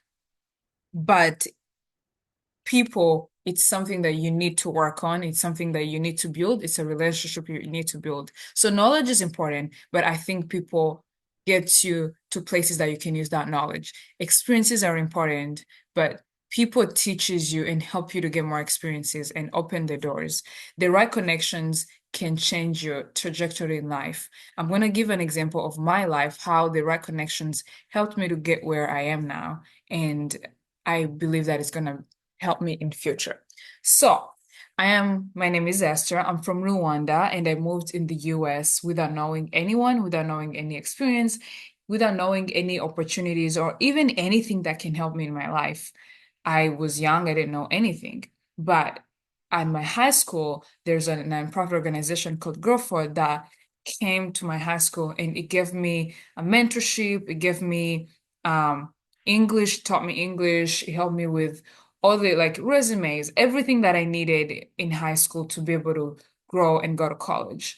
I met a mentor who helped me with literally everything. Applying for my first job, traveling in a plane outside of the US for the first time, traveling outside, all the networking events. She helped me with a lot of things. And now I achieved a lot because of her and because of Grow Forward. I did my last internship at Johns Hopkins last summer. I got a free ride to a college that I go to right now just because I met a person in Grow Forward. My whole life trajectory changed because one person and one organization that I joined. So, going from my example, why people are better than experience and knowledge. I'm not saying it's not needed, it is, but people helps you to get where you need to be. So, knowledge tells you what to do. It's available, as I said, online, on internet, and it is important. Experiences, it is so valuable, but it's limited to the things that we've lived in only, things that you've went through, things that you experience. That's what it's limited to. But people open doors, yet you didn't know that existed. So these are things that you did not experience, but other people did, and they can help you. So people help with access to opportunities, introduction, and they believe in you, and they help you they push you. The person who recommends you carries more weight than any credential that you hold. So this is a belief that I carry and I've seen in my life. Going forward, how to actually network. We talk about network, we talk about relationships, we talk about people, but how to actually do it? It is another question that a lot of people ask. So first, lead with curiosity, not resume. This means if you meet someone that you think can be important to connect with, not start with, my name is this and this, I did this and this. That is really important. But do you want to know them first? Because there's a cliched phrase that we always say, people remember how you made them feel, not what you did exactly. So asking people about themselves, asking people about what their experiences are, their journey, their life, it's the first way to connect, not to start with yourself. Second, show up before you need something. Here, you showed up to this event. This is really important. Before you try to find a job, before you start a business, before you ask for something, show up, volunteer, attend events, and congratulations, you're here today. Join communities, build relationships. This is really important because you showed up before you needed something, and the time that you're going to need something, you're going to have connections already. Third, follow up like it matters. Ask people how they're doing. Follow up according to the last conversation. Say, how was your interview? How was your presentation? After, follow up because it matters. Give before you take. There's a book that I read, it's called Give and Take, and it shows that a lot of researchers shows that people who are givers win in life more than people who are takers. So give because it returns in one way or another. Generosity is remembered. Be consistent, not occasional. So, how can you be consistent with checking on people, with asking people, with posting your achievement on LinkedIn, coming to these events? Be consistent, not just occasional, because you're going to be remembered with your consistency. Lastly, but not least, your network reflects your investments. People that you spend time with shape your opportunities. Be intentional about who you build relationship with and build with. Next, so how to build real relationship instead of surface level relationship. I think I talked about this a little bit, but collecting business cards is not a relationship. This is surface level. You can meet anyone and give them a business card, but remembering what matters to people. As I said, asking people, how is your family? How was your interview? How's your presentation? This matters more than just having people's LinkedIn and emails. Connecting to LinkedIn with no follow-up, it's not, we have a lot of people on LinkedIn, but if you follow up with somebody, they're going to remember you. This is a real relationship. So checking in without an agenda, just checking on people, not have to like schedule something all the time. Of course, it's a professional world. You got to be respectful with people's time, but also it's good to just check on people. At the end of the day, we're professionals, but also we're humans, and we're humans. Talking about yourself the whole time, this is a no, no, no, because real relationships are not about just talking about ourselves. It's about listening more and speaking less and learning from other people. uh, and show up only when you need a job. That's not true because we talked about that's not good because we talked about showing up before you need something. So being resourceful to others, that's what matters. Like, what are your skills? What are your experiences? What are you bringing out there? Forgetting conversations, bringing small talks. These are important in the beginning, but conversation that they tell others about is more important. So the whole reason of this slide is depth over just, little things. Depth is really important. So finishing up my presentation, starting today, what are things that you can do this week that can make your relationship stronger, your network stronger, and that can help you to build a deep community? So you can reach out to someone that you admire and ask one genuine question about their journey, not for forever, just to learn. Attend one event, one class, or a community gathering for this week where you can know where you know no one. So introduce yourself at least to two people. Lastly, follow up with someone you already met but never followed up with. One message and keep it warm, keep it real. So, what is some things that you can do this week that can help with your networking? And lastly, the most powerful thing you can do for your future is to invest in people, starting with the ones in this room, in this call, or in your network already. Start with them and invest in them. Thank you so much. Have a great day. Esther, thank you for that powerful presentation. Thank you to the people once again who have given us hearts on the live that we are experiencing. I think two important things that she really did for us. She says, people open doors. And I think she has issued you a challenge. If you are trying to figure out how to make your next move, you have to remember that people open doors. And so she asks you to go out to an event at where you know no one. You never know what is going to happen next. And she also said you should spend time with people to help shape your opportunities. So, what opportunities do you want to have? Are you around the right people to be able to shape those opportunities? We've already talked about, who you know makes a difference, but also being around the right people with the right mindset makes a difference. That's why we have the things like the clubs, because when you're around people who are wanting to do things similar to you, may not be the exact thing, but they have the same mindset, the same drive, it is going to drive you.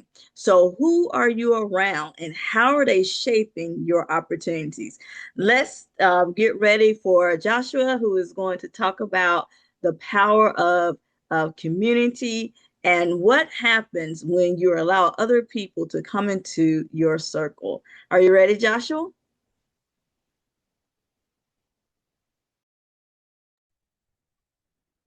Hi everyone, my name is Joshua Ting and I am the analytics lead for the Impact team. Today I want to talk about something that usually gets framed as a business problem, but I think it's actually a personal one. Collaboration at work. Most conversations about workplace collaboration are aimed at organizations, how to raise profitability, how to hit quarterly targets, and how to keep the business running smoothly. That framing is accurate, but it leaves out the person sitting at the desk. Collaboration is not only a lever for company performance, it's one of the most reliable levers you have for shaping your own experience at work. Think about your best week at work in the last year. Chances are it wasn't the week you sat alone and pushed through a task list. It was the week a colleague caught a mistake before it became a problem, or the week you and a teammate solved something that neither of you could solve alone, or the week someone simply asked how you were doing and meant it. This is what collaboration feels like from the inside, and the data backs up what the feeling already tells you. This report sets aside the boardroom framing and looks at collaboration from your point of view, what it does for how much you get done, how you grow, and how connected you feel, and how well you hold up under pressure.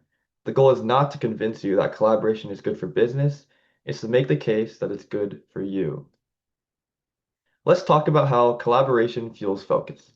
There's a common misconception that focus and collaboration are opposites, and that real productivity happens in isolation, headphones on, door closed. But the research tells us a different story. People who work alongside others, with room to ask questions and share the load, tend to stay more engaged with their work for longer and be more productive because of it. Employees who are encouraged to collaborate stay focused on their tasks 64% longer than people working alone. And part of that reason isn't just logistical, it's emotional. A joint study out of Oxford Said Business School, MIT, and Erasmus University Rotterdam found that happy employees are about 13% more productive on average, and that number can jump up to as much as 72% more effective with high collaboration. In other words, working well with others doesn't just make the job more pleasant, it measurably changes how much you're able to accomplish. Not only that, but teams that collaborate frequently are about 5 times more likely to hit higher productivity than teams working in silos. The practical takeaway is simple. The next time a task feels heavier than it should, the fix might not be more willpower. It might be a 5-minute conversation with someone who might have context that you don't. I'd like to ask you this question to answer in chat. What's one task that got easier for you recently because a coworker helped or gave you context you didn't know? For me, asking for help with the Impact Team's social media analytics for my teammates Gabby and Sachin lifted a massive weight off my shoulders as I knew I could count on them to do a good job while I worked on other tasks.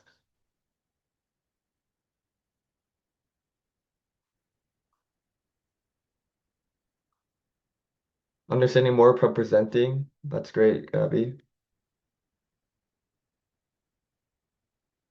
Getting help from Shayla on running the team, that's good, Annika. Working with others exposes you to skills, shortcuts, and perspectives that you would never stumble into on your own. It also tends to translate directly into outcomes that matter for your career, visibility, results, and the kind of track record that gets noticed. Gallup's Q12 research found that highly engaged, collaborative teams see up to an 18% increase in sales productivity, a gain that researchers link directly to how well those teams can work together. Innovation will follow that same pattern. 60% of employees say they're more innovative when working in a collaborative environment. When you're solving problems next to people, you're exposed to more approaches that you wouldn't have generated alone, and that'll show up in the numbers. Employees in collaborative environments report being noticeably more inventive in how they approach their work, and cross-functional teamwork has been linked to a meaningful rise in creative solutions to hard problems. Diversity will also compound this effect. Teams made up of people with different backgrounds, ages, and experiences, the kind of variety that comes naturally from collaboration, has been shown to outperform more uniform teams by as much as 35%. Every time you work closely with someone whose experience differs from yours, you are in effect borrowing a perspective that you didn't have before. Collaboration doesn't just move the needle on output, it also moves the needles on you. Let's talk about the other side of that and how it affects the way you feel about your job. Job satisfaction is often described in abstract terms, culture, mission, values, but for most people, it comes down to something much more concrete, the quality of the relationships they have with the people beside them. Collaboration is where those relationships are built, tested, and strengthened. 89% of employees say collaboration across teams and departments is more important or very important to their overall job satisfaction. This connection can outweigh what looks, on paper, like a rational choice. In a widely cited Gusto Community at Work study, 54% of employees said that they stayed in a job longer than what was objectively in their best interest due to a strong sense of belonging built through supportive coworkers and shared purpose. Put simply, the people you collaborate with can matter more to your day-to-day happiness than the job description itself, as 17% of workers say they feel more satisfied with their jobs specifically because they collaborate with their coworkers. There's also a wider opportunity here. Gallup's global engagement research consistently finds that only around a fifth to a third of employees are genuinely engaged at work at any given time. That gap represents millions of people going through the motions, and collaboration is one of the most direct, personal ways to close it for yourself, one relationship or one shared project at a time. On a scale of 1 to 10, drop in the chat how connected you feel to the people you work with day to day. For me, despite this internship being remote, I feel quite connected to my teammates as MPrep constantly emphasizes constructive and respectful communication that has created a positive work environment, especially for when we collaborate on group projects. I see a lot of my teammates are saying 7s and 7.5. I think that's so reflective of how the community that MPrep has built. Collaboration is also a buffer against burnout. Isolation and burnout tend to travel together. When you're carrying a problem alone, every setback lands entirely on you. When you're carrying it with others, the weight is distributed, and so is the credit, the encouragement, and the perspective that keeps a bad day from becoming a bad month. When collaboration is high, employees show 41% lower absenteeism. The inverse is just as telling. Recent research on workplace communication found that roughly 40% of employees report burnout, stress, or fatigue driven specifically by communication breakdowns, the very thing that healthy collaboration is designed to prevent.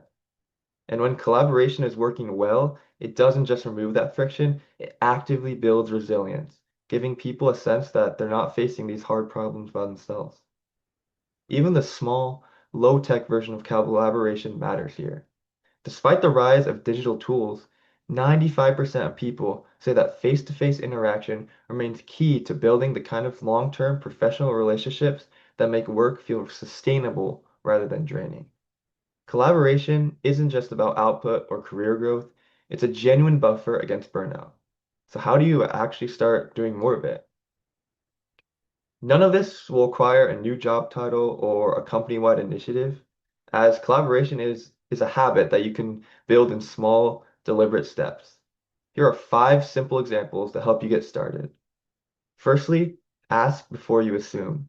The next time you're stuck, treat it as a 2-minute conversation instead of a solo grind. Number 2, share credit generously. Naming who helped you costs nothing and encourages people to want to help you again. Thirdly, reach across the aisle. Build relationships outside of your immediate vicinity. You never know where some of the best ideas may come from, and they may come from the places you least expect.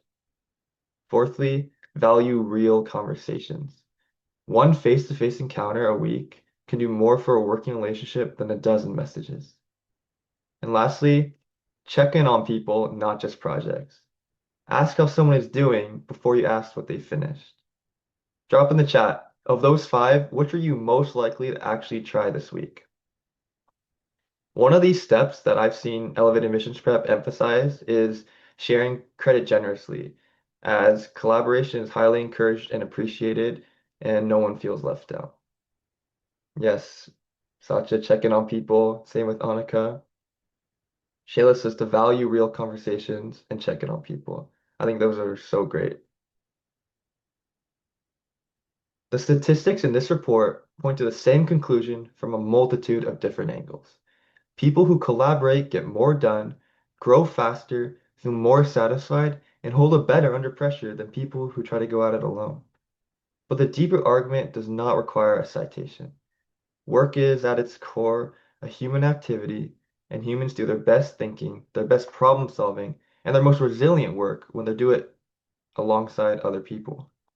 You don't need permission to start. The next conversation you have with a colleague, the next question you ask instead of struggling in silence, the next idea you build on rather than guard, that's where this begins. You should seek out collaboration not because it's good for the company, but because it's good for you. Thank you all so much for listening.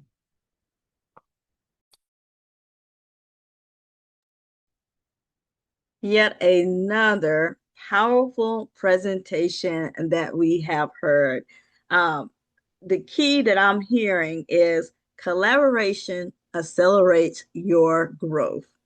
Collaboration accelerates your growth. And I know there's this African proverb that talks about how much further you can go when you're going with other people. I'm seeing your comments. Thank you, Josh. Excellent presentation. Wonderful job. Was really good and amazing. Thank you so much for your participation in this. Now we are getting to our last group, and we're talking about leaving a legacy for the next generation. Now you're going to hear from two people, and that will be Gabrielle Henry and Annika Canavar.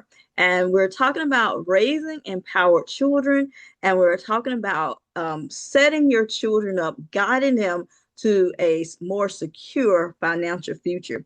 I'm going to give it over to Gabrielle now. Are you ready?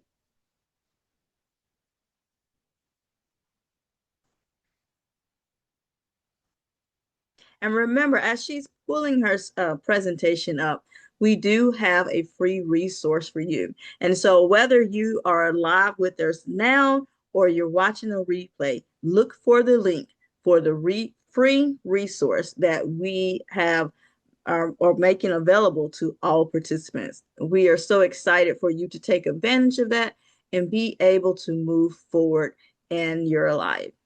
Are you ready, Gabrielle? Yes, I am. Thank you. Good afternoon, everyone. Again, my name is Gabrielle Henry. Before I begin, I'd like to ask you a quick question. Can you think of an adult who had a positive impact on your life growing up? Who was that person? For me, that person was my mom. She was always kind, cared about other people's emotions, and handled situations with patience and a calm attitude. Looking back, I realized those weren't just personality traits, they were qualities I was learning from watching her. Let's look in the chat. My mother, my dad, my father, my mother again. Many of us can probably think of someone whose words, actions, or support helped shape who we are today.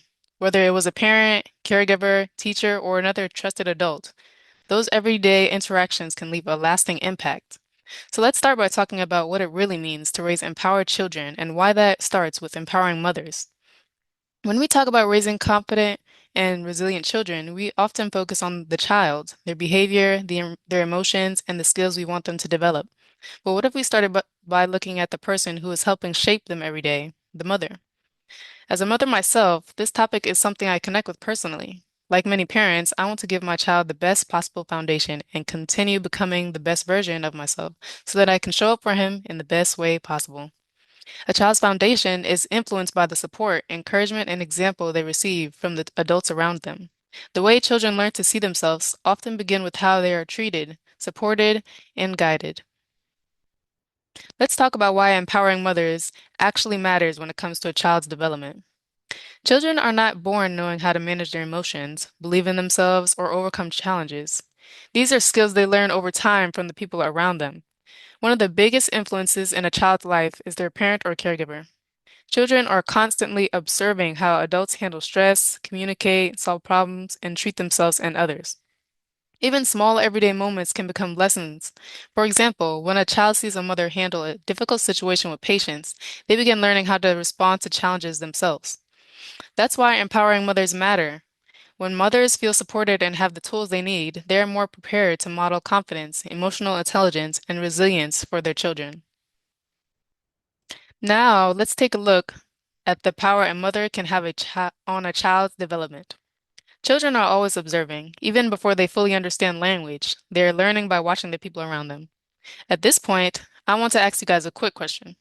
If you had a child or if you're around children in your life, what's one quality you would want them to learn from you? For me, I'd probably say being empathetic because I'd want a child around me to learn how to understand and care about how other people are feeling. Let's see what was said in the chat. Being responsible, being respectful towards others, to have patience and be respectful. Definitely all great answers. That's really what I mean when I say children are always observing. The qualities we want them to develop are often the same qualities they're watching us demonstrate. They pay attention to how adults respond when things are stressful, how they handle mistakes, and how they express emotions. When a child sees an adult work through a challenge or recover after a difficult moment, they begin learning those same skills. A mother's words, actions, and support can play a major role in shaping how a child views themselves. The encouragement they receive, the way their emotions are handled, and the support they are given all contribute to their confidence and resilience. This is why empowering mothers creates a ripple effect. Supporting a mother doesn't only impact her, it can influence the child she is raising and the future generations that follow. Let's look at what the research tells us about these ideas and why these everyday experiences are so important. Research shows that children don't only learn through direct teaching, they also learn through observation and experience. The adults in their lives help model how to communicate, respond to difficult situations, and overcome challenges. These everyday interactions help children understand the world around them and develop important life skills. Studies also show that secure and supportive relationships help children build confidence and emotional regulation. When children feel safe, valued, and supported, they're more likely to develop a strong sense of self. Positive parenting practices, such as encouraging effort, listening with empathy, and helping children work through difficult emotions, can strengthen resilience and support long-term well-being. Research also shows that when parents receive education and support, they often feel more confident in their role. That confidence can lead to healthier interactions and a more positive environment for children to grow. Overall, supporting mothers is not just about helping parents, it's about creating conditions where children can thrive. Now, let's look at the numbers behind the need and what they can tell us about maternal well-being and child development. These statistics highlight why maternal well-being is such an important part of child development. One study can One study found that children exposed to maternal depression before the age of 5 had a 17% higher risk of experiencing developmental vulnerability when entering school. Researchers also found that these children had a 28% higher risk of difficulties with social competence, which can include things like building relationships, interacting with others, and navigating social situations.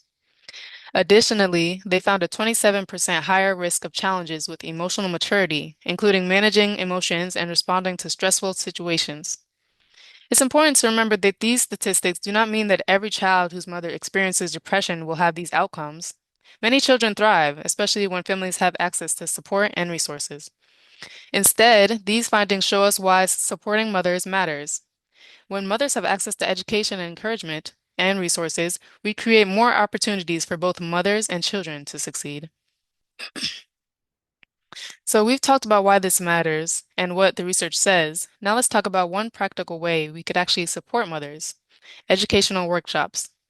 But at this point, you might be wondering, why focus on mothers? What about fathers? This isn't about saying fathers aren't important or shouldn't be involved. Fathers play an important role in children's development too. But statistically, women still tend to carry more of the day-to-day child care and household responsibilities.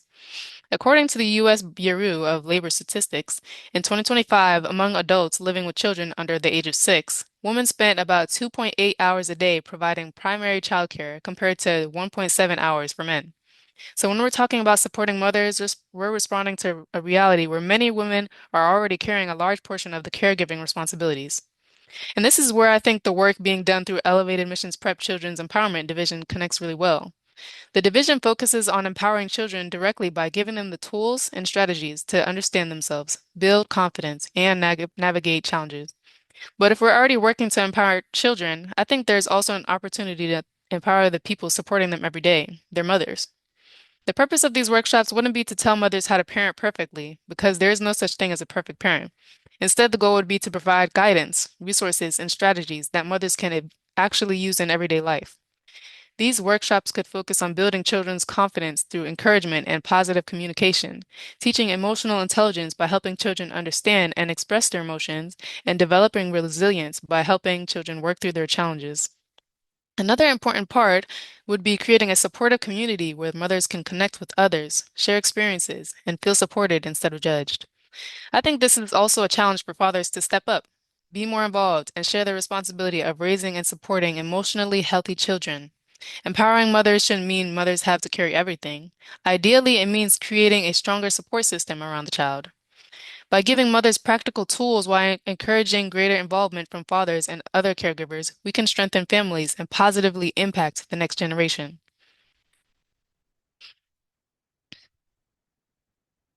Let's look at what that support can create over time, what I like to think of as a ripple effect. When we invest in mothers, the impact reaches far beyond one person. An empowered mother is more likely to feel confident in her parenting, communicate effectively with her child, and approach challenges with patience and resilience. As children experience that support, they begin developing those same qualities. They become more confident, learn how to manage their emotions, and become better prepared to handle challenges. Over time, these changes can strengthen families and communities. Children who grow up with these skills are more likely to build healthy relationships, overcome obstacles, and pass those same values on to future generations. Empowering mothers is not just about improving parenting today, it's about creating a lasting impact that continues into the future. This brings us back to the main message of this presentation. If we want to raise empowered children, we must first invest in empowering the people who are raising them. Today, we've explored how children develop confidence, resilience, and emotional intelligence through their relationships and experiences they have with adults around them. We looked at research showing the importance of supportive relationships, and we discussed how educational workshops could give mothers practical tools to help their children grow and develop. While there is no such thing as a perfect parent, every parent has the ability to learn, grow, and become more confident in their role. When we invest in mothers, we create stronger opportunities for children to succeed. And when we empower children, we help build stronger families, stronger communities, and a stronger future. I want to leave you with this thought. If empowering mothers can change the future of one child, how many futures could we change by supporting thousands? And thank you for your time.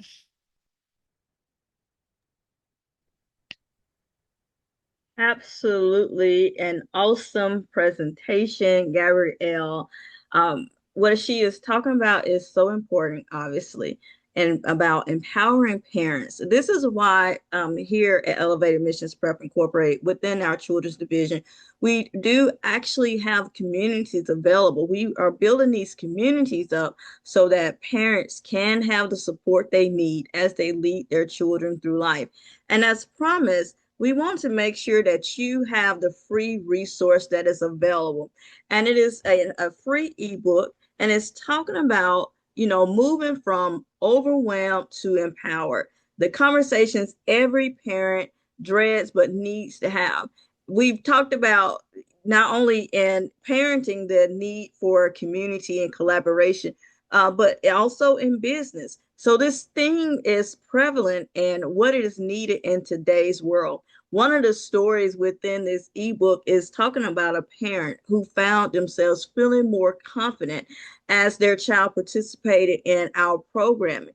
And how much more will your life be affected if you're feeling more confident as a parent? So, again, these topics are so important. I can't believe we are nearing the end and we are preparing for our last speaker. And that speaker is going to be Annika. And she's talking about beyond the piggy bank, the guide to setting up your child's finances. Again, we have talked about from the very beginning the importance of investing in yourself, you being the human capital. Also, making sure that you're collaborating with people and networking with people who are going to help change your life. And finally, as we are talking about this next generation and leaving a legacy, we're talking about the things that you can do so that you are empowering children along the way and leaving them with something that is not only going to change their lives, but will be able to set up future generations after them to help change their lives. I give it over now to Annika. Annika? Welcome, everyone. My name is Annika Canabar, and I am the advisor for the Impact Team. I'm excited to take you through this journey today through our Zoo's presentation, Beyond the Piggy Bank, a guide to get your child financially prepared for the future. You are going to meet multiple zoo animals, each ready to share with you a piece of how to be financially smart. Let's see in the chat who is excited.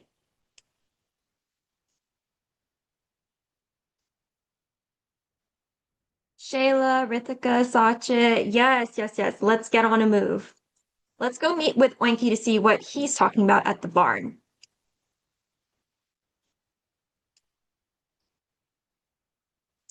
Oinky is a little picky, just starting out.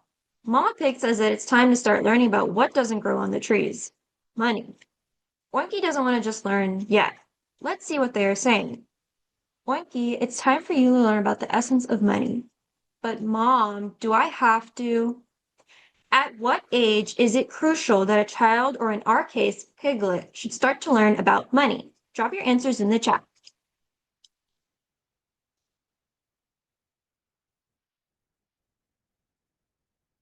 Sachit said 5. Shayla saying 7. Shayla, you are on the dot. Yep, it is 7. But for most of us, like what I was thinking, it's a lot older than it needs to be. Money habits actually start forming about the age of 7, around this little one's age. The attitudes, intelligence, and emotional understanding that learn in the foundational years are the same ones that they will take into adulthood. Our next animal friend is wondering what the big idea of money is anyway. Let's head over to Ziggy the zebra.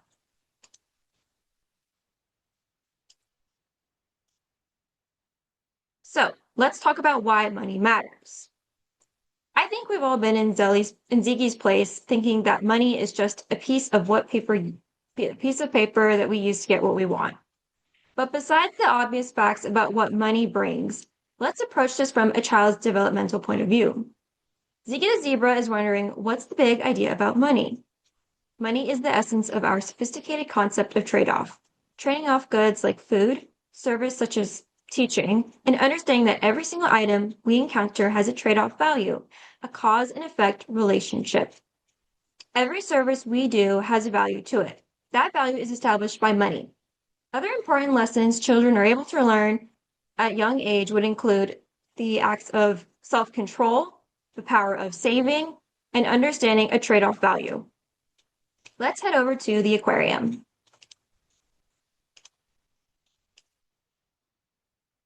Meet baby Goldie. He is a tiny fish swimming right next to his mom on the right-hand side. He watches her go to work every day and he wonders, how does she get money to buy our food in our home? He's little, but he's already got big dreams about what growing up and earning money needs to do. Goldie grows up and guess what? He becomes a chef. He cooks the yummiest food in the whole reef. When hungry fish come to eat, they pay Goldie money for his cooking. That money is what Goldie earns for doing a good job.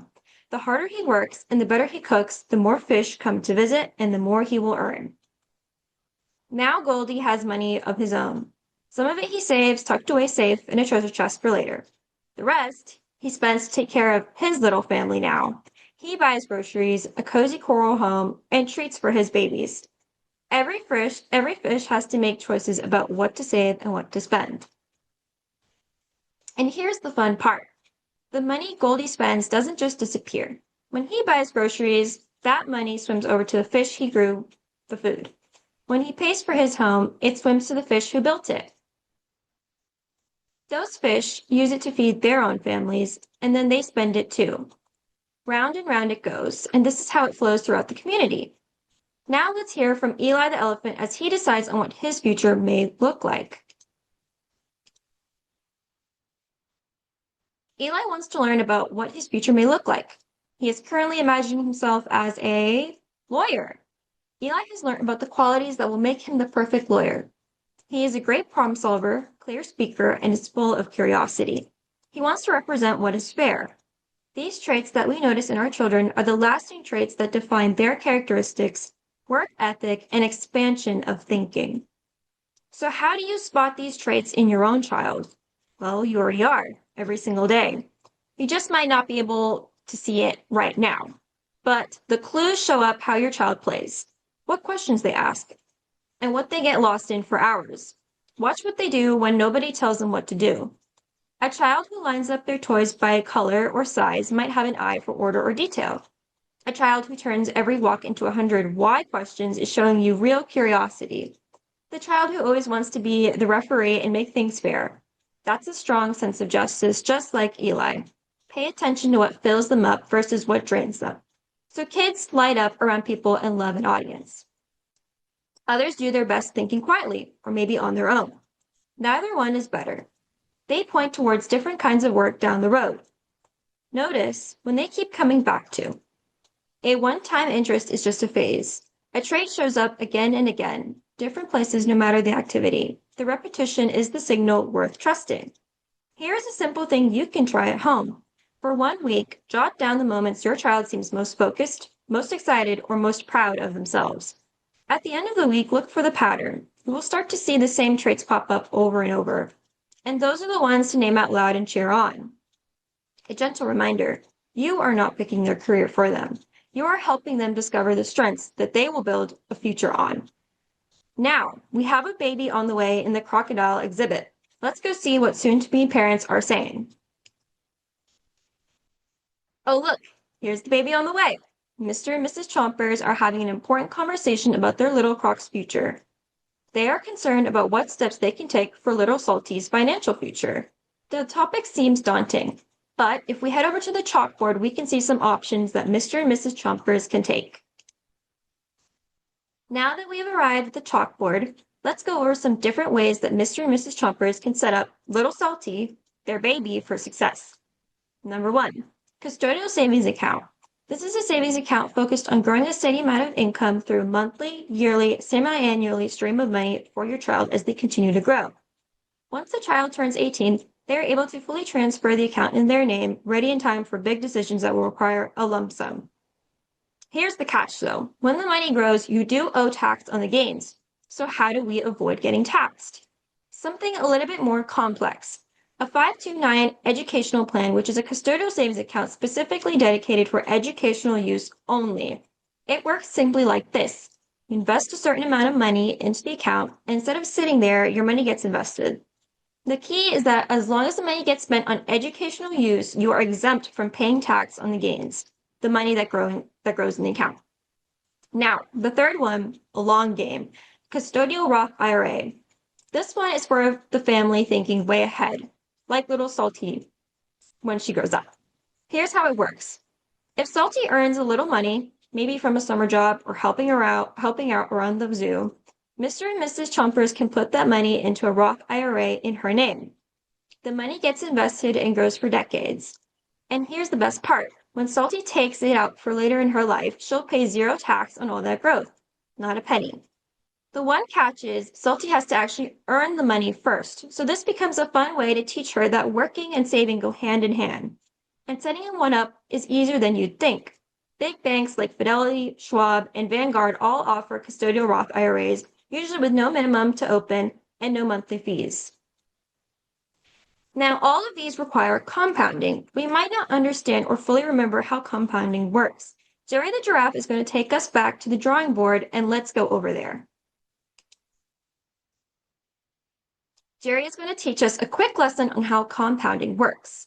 It may be daunting about how much money we need to input for our children to have a significant amount. That is a misunderstanding.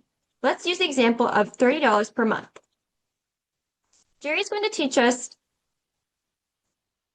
Let's use the example of $30 a month. That's it, $30. About the cost of one pizza night.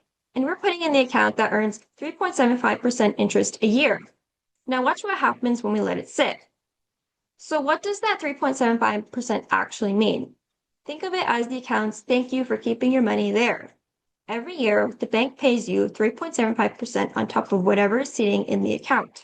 And here's the trick. Next year, you earn 3.75% on the bigger number, the one that already includes last year's earnings. So you're earning on your money, and the earnings your money makes will continue to snowball. See the blue part of each bar? That money you actually put in from your own pocket. The gold part, which is the top part, is the money you will earn on top of it all on its own. That gold is that 3.75% doing its job. After 10 years, you would have gotten $4,360. Not bad, but here's where it gets fun. After 20 years, it's up $10,700. What about 30 years? Almost $20,000.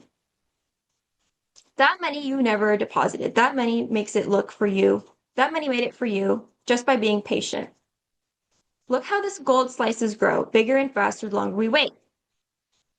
By year 30, it's a huge chunk of the bar. That's the magic of compounding.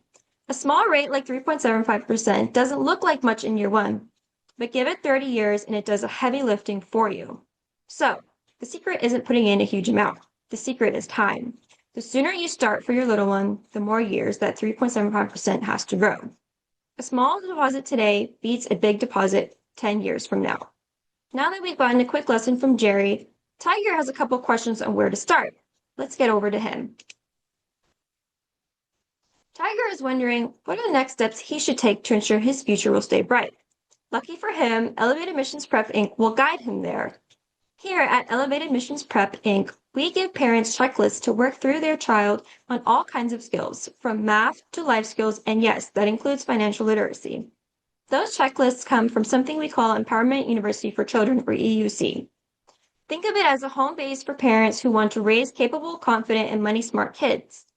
Every checklist is built to be done together, side by side with your child, so learning turns into real conversations at your own kitchen table. So where do we go from there? Start with the checklists. They tell you exactly where to cover and how to begin. No guessing. And if today we got you excited to go deeper, we'd love to bring a full workshop to your family, school, or group. We can walk you through a material live and answer any questions your parents might have, or your child. Reach out to us by our listed email on the clipboard, euc@mprepinc.com. Send us a message if you would like to learn more.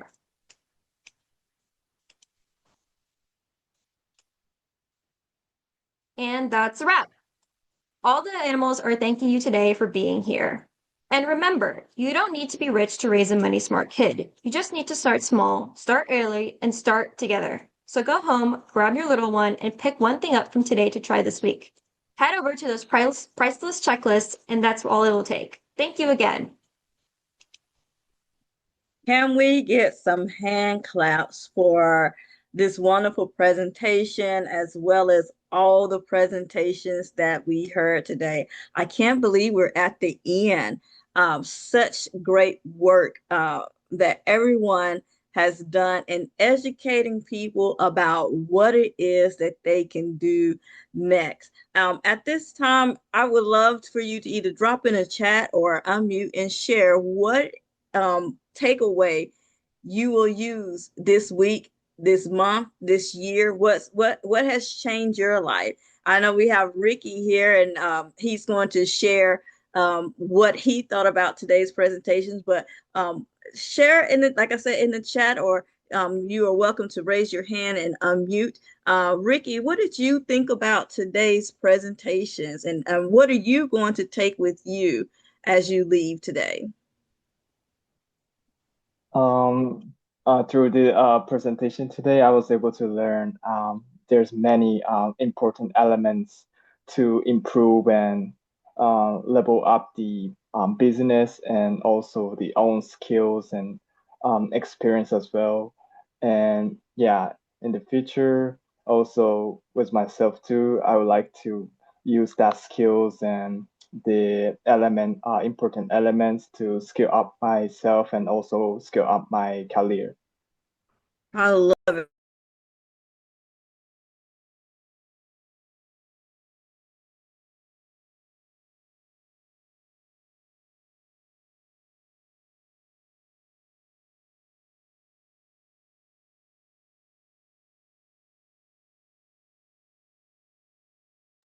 Miss Wilson, you're muted. Oh, I'm so sorry. I didn't realize I was muted.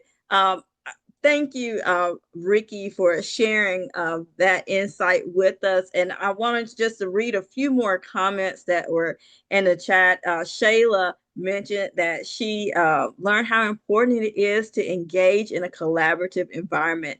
And Gabrielle said that she's definitely going to take the networking tips Annika just presented, but she said she feels more well-rounded as a person. And let's see what else is in the chat. Sachi said definitely be taking away the networking tips and the color psychology and all the lessons learned from the teamwork. Today was absolutely wonderful. And I believe that everybody who has listened in and participated, that you will be able to truly design the future that it is that you're looking for. So don't forget to reach out to us at Elevated Missions Prep Incorporated, www.emprepinc.com, to learn more about how we can actually help you do that. If you want to learn more about the topics or hear again from one of the speakers, let us know that as well. And don't forget to take advantage of your free resources. To everybody who was live with us and giving us all the hearts, thank you so much for your support. And I can't wait to hear from more people about how this event is changing your life. Thank you to everyone, and we're going to say goodbye.